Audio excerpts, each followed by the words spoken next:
What's going on, guys? Welcome back to another video. Today I'm going to be going over how I got a 13-foot bass boat, basically, to have pretty much as much storage in this as we do in a 17-foot boat there.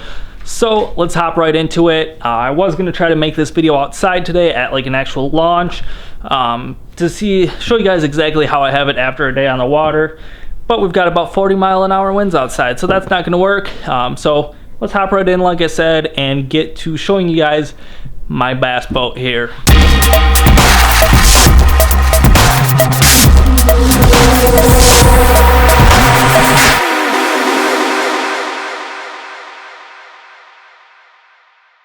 So we're going to start at the back of the boat and work our way towards the front to the more exciting stuff as we go. Starting from the back, the furthest thing back on the boat, and one of the more useful things on a boat, is the motor. I was running before a 8 horsepower Mariner on this boat, and finally I decided to upgrade it. That Mariner was so slow, I'd get maybe 12 miles an hour if I was lucky on a calm day, going to my spot. And when you're going across the whole lake, that gets time consuming, and I'm not a tournament fisherman or anything, but like I said, efficiency is everything when you're on the water, and speed is kind of nice when you're going spot to spot, looking for fish, whatever it may be. Having a little bit faster ride is always helpful. And so one thing that we did do this year is upgrade the motor. This is a 15 horsepower, I believe it's a 1998, something like that, Mercury 2-stroke, and I've used this a few times now.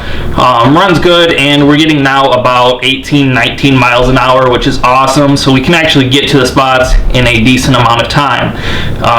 That's going to be the first thing on here. If you guys have a boat like this, similar size, speed might be nice for you guys to have. That, like I said, 18-19 miles an hour with a 15 horse. I think this boat's rated for a little bit bigger, but I mean, you can't really complain about almost 20 miles an hour in a boat this size anymore. You'd be getting uncomfortable driving. On the side here, we've had this before. If you guys are not aware, it is the Power Pull Micro. Now what this does is basically it has the stick here, and it sends it down into the bottom of the lake. So instead of having to put out an anchor or anything, all you do is hit a button on a remote control, and it drops the stick and pushes it down into the bottom of the lake. So that kind of anchors your boat for you. Really nice. But one thing, if you guys are looking at this, this has an 8.5 or maybe 8-foot rod on it. So theoretically, you'd think you'd get about 8 foot of water that you can anchor in. You're really getting more like 6 if you're lucky, just because that sticks down into the bottom of the lake. The other day I was out on a lake and I pushed that down, and I was in 2 foot of water with a muddy bottom. It went all the way down to 8 feet, and I was anchored there, but it went all the way down. Like, you're not really going to get the full depth of that 8 foot, so keep that in mind if you guys are looking at something like that. It all depends on the bottom hardness and stuff like that. Now over here we have a kind of rod that I built. It's actually made from an old anchor boat light. So as you can see here, I took this boat light, chopped the top off of it, and hooked up a USB port on the top of it. So now I can run GoPros, kind of like a YOLO Tech, but a homemade version. I found this in a video. I'll try to link it below if I can find it. But it gives you power, and you don't have to have cords going everywhere. You only have a cord right here at the top, and you're using electricity that's already there, a source that you already have, without having to rewire everything in your boat. So that's really about all that's exciting back here. Besides that, I just have my gas tank. I used to have a battery back here as well, but to get the boat to go faster and plane better, I moved that up front, as you guys will see later. So now we'll kind of go forward a little bit in the boat and see what else we have. So on the back here, the little fish finder that I'm running is a Humminbird Helix 5. This is the down imaging one. I do not have side imaging in the back of the boat.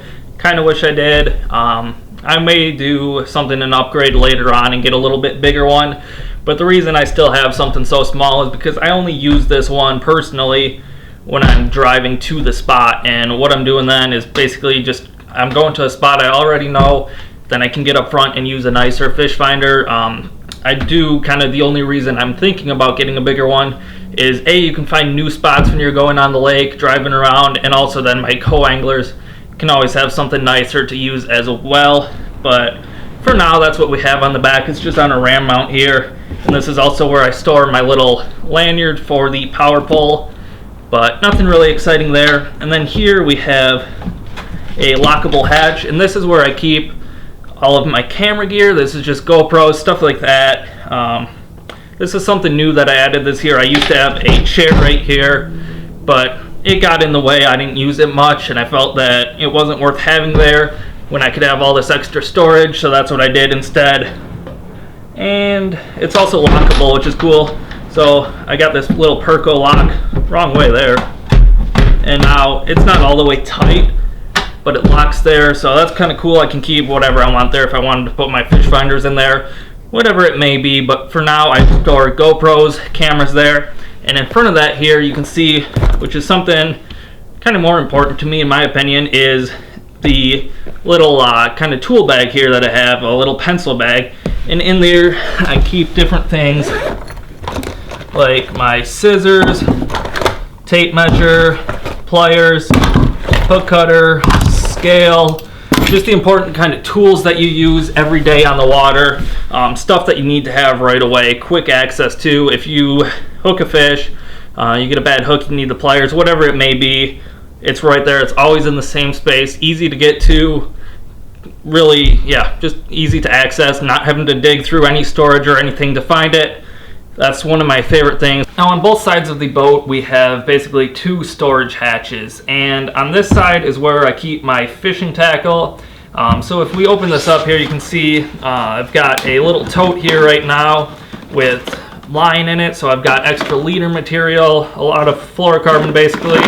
I do have a little extra spool of braid in case I ever needed to re-spool on the water, but primarily it's just fluorocarbon for leader material. And then I also have some storage boxes on the side. 3,600 boxes fit in here perfect, which is really nice if you've got a shallow boat like this, a John boat or something. You can kind of design this around the boxes that you're using, and this is really nice because I've got them all upright. I can see exactly, like in this one, I've got weights. Grab it out, I can get the weights that I need.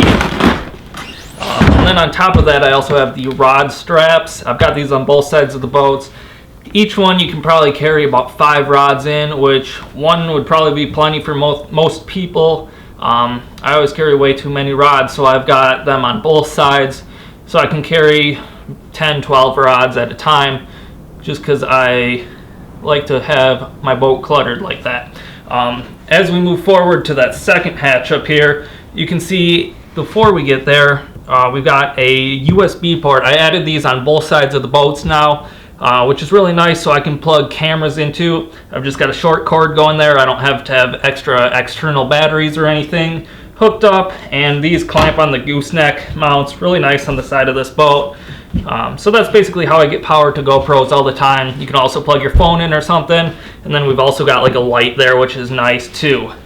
And then when we go further to the second one, this is where I keep basically my plastics. I do have some extra like scents and dyes in here, but besides that, it's just countless bags of plastics. I just keep a couple of each type in here. I used to keep a lot more plastics in the boat just because I use them all the time, but I ended up changing it. Now I'll just keep a couple bags of craws, a couple bags of tubes, a couple worms, whatever it may be, just a couple of each style instead of having a ton of different options. That way we've got more space in other places for other stuff, and it just kind of keeps things a little bit more easier and better organized. Now on the other side of the boat here, we've got, like I said, 2 hatches as well. So on this side, the back one is going to be basically the safety stuff, kind of the legal stuff that you need to have, the junk that wastes space in the boat, but it's there if you ever need it. So we've got like your fire extinguisher, your boat horn, your oar, stuff like that. Useless stuff, but it's there if we ever need it. Hopefully you don't need it, but that's where I keep it. It's all in one kind of small storage area, out of the way, but still accessible if we ever do need it. Again, straps on there for more rods. And in this front one, then we've got basically nothing right now. This is the only one that I have not filled with foam, and the reason for that is I take extra long stuff. So like my boat light, that the little camera arm that I had in the back for the light post. Stuff like that can go in here that's just a little bit longer. Kind of a waste of space right now, but whatever, it's a space to keep the stuff that's extra long like that. I don't have really any other place to put that stuff, so it's kind of nice to have a little area right there for it. And then this giant post right here, as you can see, what I did here is I took a Scotty rod mount. This is just a flush mount. I've got a hole in there, and this is, I believe, an old paint stick. And I've got a little mount on there so I can run 2 GoPros on here. Nice thing with that is I don't always run this many GoPros. I just set all these posts up for the time being for the video so you can see them. Typically if I'm fishing alone, I just have that one in the back and one on the side facing forward.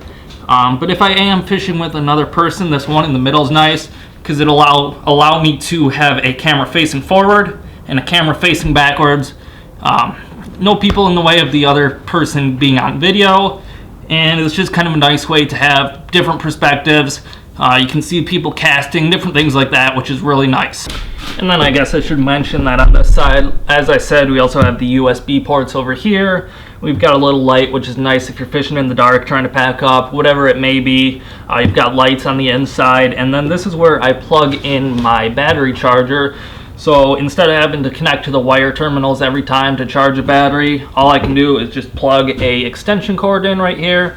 The batteries will automatically charge. They'll kind of stay charged, which is really nice so that when I'm ready to go to the water, all I do is unplug and I'm ready to go.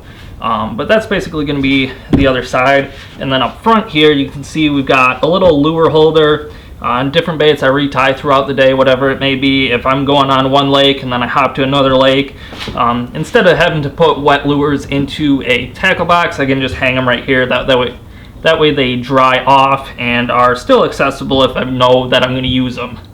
And then finally up front here we also have a little switch panel. So I've got power for different things in the boat. So I've got my depth finder, the lights right here, which powers off, but that would be like these lights. You've got like navigation lights, different things like that, my bilge pumps, that's all right there. And then we also have a voltage meter, so it tells you how the battery level is. We've got USB ports up here as well, and then a 12 volt like cigarette lighter style charger there as well. So that's really nice. We've got all kinds of power in the boat. Whether you want to charge your phone, GoPros, whatever it may be, we're ready to go. Now, this is a weird angle, but this is what I like to call the engine bay. This is the back of the deck. This is all completely new in here. I was able to extend the deck. It used to only be this long. Now I added about 2 feet extra on the back, so I've got extra room to fish. And this is where I relocated my batteries to. So now if we open this up, I've got dual batteries right here. I've got my battery charger in here, fuse panel, my kill switch for the batteries. So this is all the electrical stuff. It's all accessible right there, which is really nice. It used to be kind of difficult to get to the batteries, take them out, everything like that. Now they're all right here, ready to go. And if I need to wire anything in, I can always add it in. But that's kind of what I like to call the engine bay. It's just where all the junk happens, where the power is coming from, and it's easy to go, ready to go and everything. The only thing I may change with that is I might add a vent in here, just so it doesn't get too hot in there with the batteries going. And then as we move forward here, I've got my butt seat. This is just where I like to sit. Some guys don't use them. I like to use them if you're on your feet for a long day, fishing or whatever. It's just kind of nice to relax. You can always take it out if you don't want to use it. But it's really nice to have if you are fishing for quite some time. And then under that, we've got a big storage hatch. It's accessible from both sides, but what I keep in here is basically more fishing tackle. So you can see here I've got my hook box, some swim baits under there. On the other side, same thing. This is basically, I keep it all in like 3,700 boxes, and I can probably fit close to a dozen in there, which is really nice for having extra space. Yeah, just whatever you need. You can also have room if you want to throw rain gear or whatnot in there. It's just kind of where I keep a lot of the fishing stuff.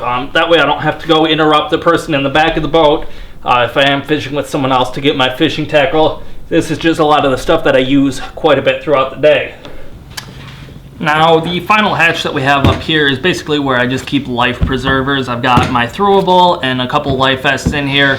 I don't use them that much, but they're always nice to have if you do need them. Plus, you legally have to have them. It's kind of an awkward shaped storage, being a big like triangle, so it doesn't fit anything else too good. So that's just what I throw in here. Yeah, not very exciting, and I will finally get into the good stuff. So the whole thing when I bought this boat is, if I had a budget on a boat, let's say, I don't even know what I have in this thing, but let's say your budget is 10 grand for a boat. Is a $10,000 boat going to be exactly what you need and have exactly what you need to catch fish, how you like to catch fish? Probably not. And so that's why I bought a cheap boat. The reason being, I like electronics, I like to find the fish, I like to almost like hunt for them. Makes a lot of things easier, more efficient, and basically helps you catch the fish without having to think too much. You can go around, find the fish, and then catch them. So when I bought this boat, one of the big things was I didn't want to spend as much on a boat as I wanted to spend on electronics. So I made a separate video on like this fish finder itself. I can link that below as well. But that's just basically my mindset when I came to this boat. So it's not that exciting of a boat, but the electronics, I wanted to have something that is basically top of the line, easy to use, easy to find fish, and really productive. So on the front here, I've got a Humminbird Helix 12.